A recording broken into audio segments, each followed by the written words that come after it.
Welcome to this explainer. Today, we're going to completely dismantle everything you thought you knew about building a visible six-pack. Because, look, if you've been grinding through the exact same core routines for years, the endless crunches, the sit-ups, the bicycle kicks, and you're still staring at a flat result in the mirror, you're in the right place. We're diving into research that exposes a massive flaw in the fitness industry. It turns out, almost half of the most popular core movements are, well, they're entirely useless.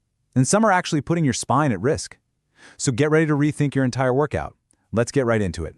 Okay, so let's start with this incredibly frustrating question that absolutely haunts gym goers everywhere. Why don't you have visible abs? You put in the work, right? You lie on the mat, you push through the pain, but the second you stand up, nothing. It's just a completely flat result. And the answer really comes down to exactly why this happens. You are simply choosing the wrong exercises entirely. Just listen to this powerful quote from our source material. Most ab exercises are pure illusion. They burn, they make you sweat, but nothing. It perfectly exposes the fundamental lie of core training. The fitness industry has totally conditioned us to believe that if a workout burns, if it makes us sweat, it absolutely must be building muscle. But guys, a burn does not equal muscle growth. It's pure illusion. The feeling of just working your abs is vastly different from actually overloading the muscle to force it to grow thick and visible. To fix your core training, we are going to methodically cover 6 things today. 1. The illusion. 2. The worst exercises. 3. The endurance trap. 4. S-tier builders. 5. The perfect routine. And finally, 6. The body fat reality. Section 1. The illusion of ab workouts. So here's the crucial point. Doing 500 crunches every single morning might make you sweat, and yeah, it might make your stomach feel like it's literally on fire, but it will leave you with flat abs forever. Why? Because muscle growth requires stretch, contraction, and progressive overload. The exact same things that build your chest, your back, or your legs. If your exercise doesn't provide those 3 things, you're really just getting a localized burning sensation, with zero gains actually translating to real life. Section 2. The worst ab exercises. Now, let's expose these time wasters, because looking at this list really highlights the absolute absurdity of common gym routines. Take dumbbell side bends, for example. When you hold a dumbbell in each hand and lean side to side, one weight pulls down while the other pulls the exact opposite way. You have literally canceled out gravity itself. It makes the exercise completely useless. Then you have dead bugs. They offer zero stretch, zero overload. I mean, they're totally fine for learning basic spinal control, but if you want visible abs, they do approximately nothing unless you're a grandma on physical therapy. And the basic crunch? It has a range of motion the size of a postage stamp. Zero stretch on the abs, lots of neck pain, and just the sheer illusion of effort. And this brilliantly illustrates why things like mountain climbers and bicycle crunches fail so miserably. They're essentially just chaotic cardio. Think about it. You look at people doing bicycle crunches and 99% of them are just flailing their elbows and yanking on their neck. You can't add weight to them, which makes progressive overload impossible. And mountain climbers, your momentum is doing like 90% of the work. You do them so fast your form turns into a floor-flailing mess. Your hips are bouncing everywhere, your lower back is collapsing. The burn is real, for sure, but the gains are completely imaginary.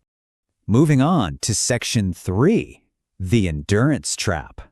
Now, what's really interesting here is the clear distinction between training your abs to survive a hold versus training them to grow thick and visible. Exercises like the standard plank, the side plank, or the hollow body hold, they aren't useless. They're actually fantastic for core endurance.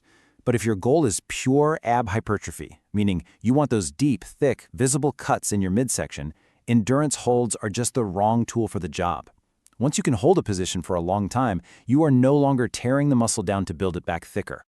To put that into perspective, over 9 hours is the world record for the longest plank. 9 hours! Which beautifully proves the point. If your ab workout starts requiring a lunch break halfway through because you're just holding a static position forever, you are training endurance, not hypertrophy. You've got to stop training your core just to survive the clock. Section 4. S-tier muscle builders. Okay, it's time for the solution.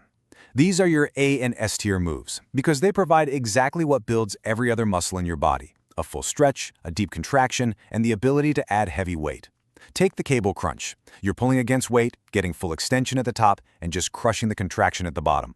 You can load it exactly like a bench press. Or the dragon flag, Bruce Lee's signature move. It's this insane full-body control test where your abs, lats, glutes, and legs fire as one rigid unit. It overloads the abs so hard that honestly, even your soul starts contracting. Then there's the decline sit-up, which uses gravity against you and lets you hold a plate to your chest to keep progressing forever. And the ab wheel, that's one of the few moves that works your abs through both intense stretch and contraction. Just be prepared to feel your soul leave your body as you go to full standing. Let's zero in on how to build your lower abs specifically with the perfect hanging leg raise. This is one of the greatest exercises on the planet, but 99% of people completely butcher it. They turn it into this weird hip flexor swing contest, with legs flying everywhere and the body swinging like a pendulum. When you do that, your abs are basically on vacation. The magic happens strictly in that spinal curl. The goal is to actually roll your spine at the top. That little curl is where the abs actually shorten hard. Actually, scratch that, it's the only place the abs shorten hard. If you just raise your legs to 90 degrees and stop, it's just a hip flexor exercise. Section 5. The perfect ab routine. I absolutely love this analogy from our source material. Stop overcomplicating things. Your abs are a muscle group, not Pokemon cards. You do not need to collect every single variation of a crunch or twist to get results. Doing 10 different exercises in one session is literally just wasting your energy. You need to focus on maximum results from what actually matters and nothing more. The perfect minimalist routine is remarkably simple. Just pick one exercise from each of these 3 categories. Start with a main builder, like the cable crunch. Treat it as a heavy hypertrophy movement for 3 sets of 10 to 15 reps. Then pick a lower ab move, like the hanging leg raise, again for 3 sets of 10 to 15, adding ankle weights for progressive overload when you're ready. Finally, pick a stability move, like the dragon flag or a hollow body hold, for 3 sets to failure. Do this exact setup just 2 to 3 times a week. That's the whole shebang. Focus strictly on progressive overload, adding weight or reps over time, and you will build phenomenal thickness. Section 6. The body fat reality. Before you rush off to the gym, we really need to address this undeniable reality. If your body fat is at 20%, even the strongest, thickest abs on earth are going to be completely invisible. Strong abs on a soft, undefined body don't impress anyone. They're simply going to be trapped underneath last night's snacks. Training is only half the equation, guys. The other half is getting your nutrition in check, so you actually get lean enough to reveal the muscle you've built. So, you now have the exact blueprint. You know which exercises are canceling gravity, which ones are chaotic cardio, and which ones will actually force your core to grow. But since training is only half the equation, my final question to you is this. How will you change your approach today, both in the gym and in the kitchen, to finally build and reveal the superhero physique you actually deserve?